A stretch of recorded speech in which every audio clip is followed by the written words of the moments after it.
ഉത്തർപ്രദേശിലെ ഗോരഖ്പൂർ സീറോ മലബാർ രൂപതയുടെ ആദ്യ ബിഷപ്പായിരുന്ന മാർ ഡൊമിനിക് കൊക്കാട്ട് അന്തരിച്ചു. ന്യൂമോണിയ ബാധിച്ച് ചികിത്സയിലായിരിക്കെ ഗോരഖ്പൂരിലെ ഫാത്തിമ ആശുപത്രിയിൽ വച്ചായിരുന്നു അന്ത്യം. 93 വയസ്സായിരുന്നു. 1984 മുതൽ 2006 വരെ 22 വർഷം ഗോരഖ്പൂരിലെ ബിഷപ്പായി സേവനമനുഷ്ഠിച്ച ഇടയനാണ് മാർ ഡൊമിനിക് കൊക്കാട്ട്. 1932 ഫെബ്രുവരി 23 വൈക്കത്തായിരുന്നു മാർ ഡൊമിനിക് കൊക്കാട്ട് ജനിച്ചത്. 1953 ലിറ്റിൽ ഫ്ലവർ കോൺഗ്രിഗേഷനിൽ അംഗമായി. ശ്രീലങ്കയിലും പൂനെയിലുമായിട്ടായിരുന്നു അഭിവന്യ പിതാവിന്റെ വൈദിക പരിശീലനം.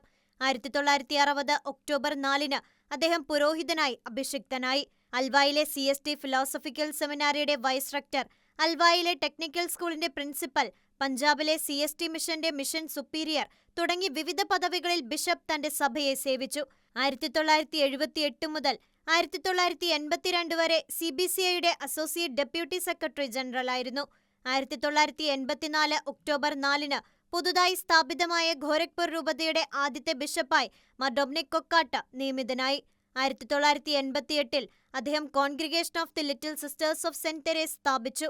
ഗോരഖ്പൂർ രൂപതയെ ആത്മീയമായും ബൗദ്ധികമായും ഉയരങ്ങളിലേക്ക് എത്തിച്ച ശേഷം 2006 മാർ ഡൊമിനിക് കൊക്കാട്ട് വിരമിച്ചു. കഴിഞ്ഞ ഡിസംബറിലാണ് ബിഷപ്പിനെ ന്യൂമോണിയ ബാധിച്ച് ചികിത്സയ്ക്കായി ഗോരഖ്പൂരിലെ ഫാത്തിമ ആശുപത്രിയിൽ പ്രവേശിപ്പിച്ചത്. തുടർന്ന് ഇന്ന് രാവിലെ ബിഷപ്പ് മാർ ഡൊമിനിക് കൊക്കാട്ട് നിത്യതയിലേക്ക് യാത്രയായി. News desk, Shekinah news.